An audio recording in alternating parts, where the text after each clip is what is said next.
So, I was at the DMV today, got my car title,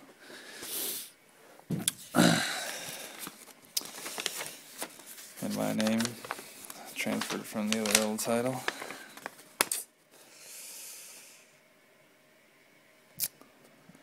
Owner, Brockton Hankins. Previous owner, piece of junk, Chevy Astro, same year I was born, 85. But while I was there, I was getting ready to buy tags, and there was like a block on my DMV record, and turns out it was just a minor issue, but I'm gonna have to travel a little up north to Asheville, my old hometown, where I used to live and went to high school, and go to their municipal court, and I gotta pay first of all, what happened was I had my second to last car I owned towed. My neighbor knew that my vehicle was inoperable, but I legally had every right to have my vehicle parked on, house in front of my house, my parents' house. We were allowed to park on the street, if we had more vehicles than the driveway could fit. And that's what everyone on our street did. And my neighbor decided to get paranoid and report that I had an inoperable vehicle, and the car was towed, and then I called the police, and they asked me if I wanted to go to court over it, and I was furious at the time, so I said yes. And then I, was young and distracted, and didn't even show up for my own court date, and because of that, I got a fine, and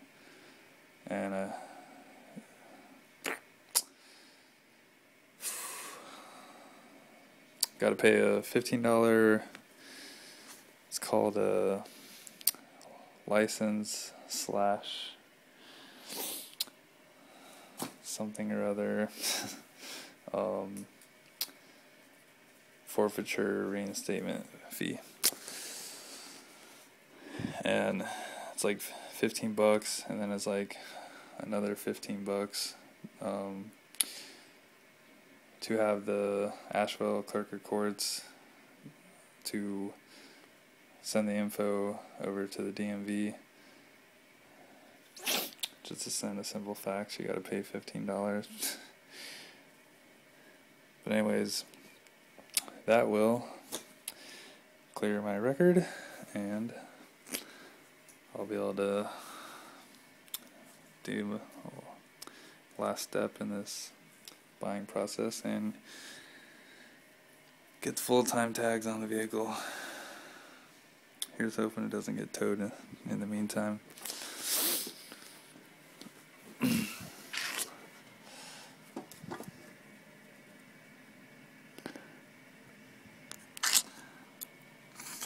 It's still out there. I'm thinking about, I don't know, well, more my neighbor than me. He suggested that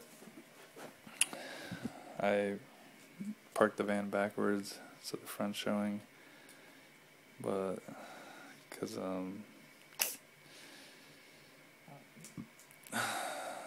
that draws more attention than if the back, because right now there's no tags on it at all, because I thought that I was gonna have them today. So anyways, I don't think anything will happen to me today and tomorrow, but he was saying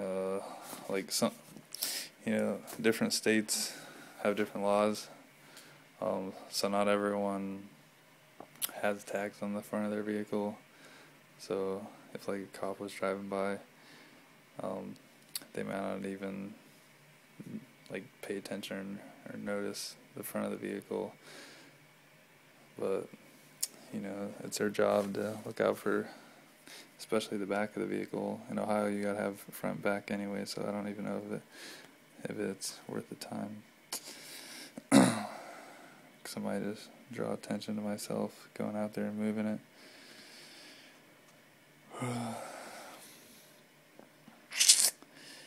But in other good news,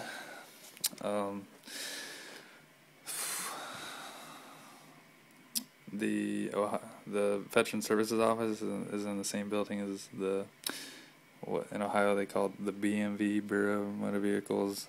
Well, most other states it's the DMV department.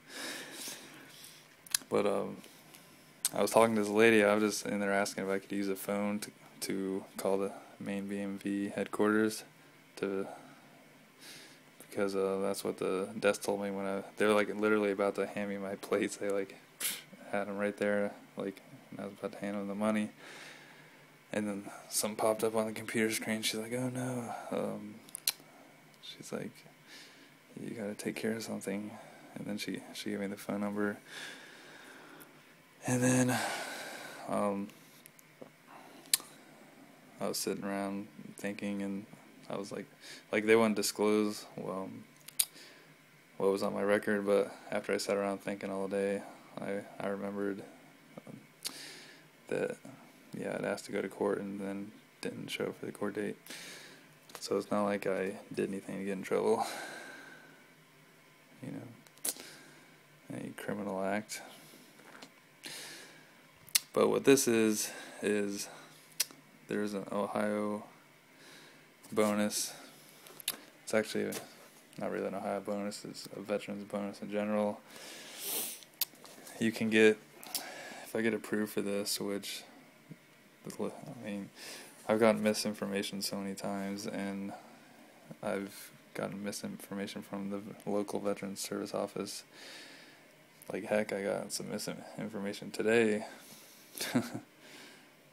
They were trying to tell me that PICA's local transportation, like, they have vans you can call like a day ahead of time, and they'll take you to doctor's appointments, but it's for like medical situations only. And she's under the impression that they would be able to run me up to the Asheville clerk of courts, whatever it's called. I called them and they're like, no, we only do medical visits only.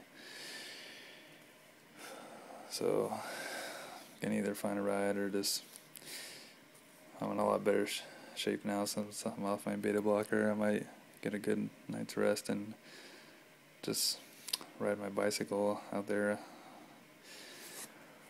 Might kill me, but I don't know, we'll see. I did it in the past when I was in like really good cross-country shape. I rode from Asheville to Circleville, and then I went and played like 2 hours of basketball.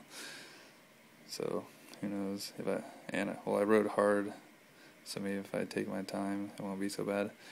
I'm gonna look on Google Maps. If I get approved, I'll get, according to this lady, $50 for every month that I serve. So I served 15 months. So that's $650, or my bad. I'm always bad at math.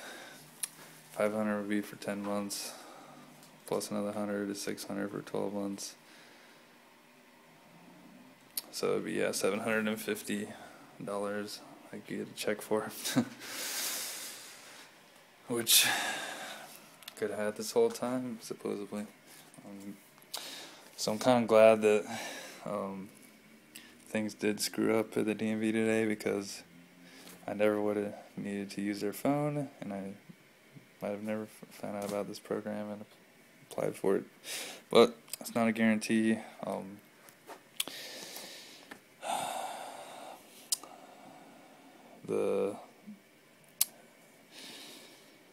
thing I gotta find out is, see, like, she didn't even, I mean, she works at a veteran service office, and she is one that printed off this paperwork and then notarized it for me. Where's her name? Sharon Free. And she gave me an official Ohio seal. I mean, but she didn't know, like, this information about this program inside and out. And I told her, you know, I never, like, went over on the coast in the Persian Gulf or outside of Afghanistan, but I was serving during those war periods, so I looked it up on the internet, and this asks you, did you serve during Afghanistan theater, Iraq theater? And I looked up the definition of theater, and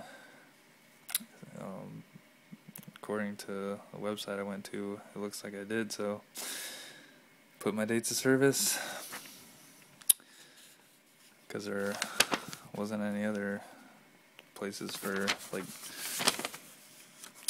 you know, it didn't differentiate between any other type of service, like being in port in the United States. And according to the website, being in port, you know, like, their definition was being on a military base. It was guarded and, you know, separated by something like water. You know, that's exactly what, you know, a Navy base is. So, I don't know. But I never count on things until they happen. So, hopefully I get that $750 check. And tomorrow I also got my second interview at Arby's for part-time work. And then when I get this vehicle up and running, every now and then I'll head out to I'm going to check out the Lucky Dog Poker Room, the one out by Eastland Shopping Mall. It's like, opens up at 10 a.m. The one, like, 5 miles closer, just right on the south edge of Columbus, doesn't open up till like 6 p.m. So I'd rather go during the daytime, because it sounds like they're open longer, so it must be busier. But who knows? I'll probably check both places out. But once again, here's hoping I get approved for this bonus program.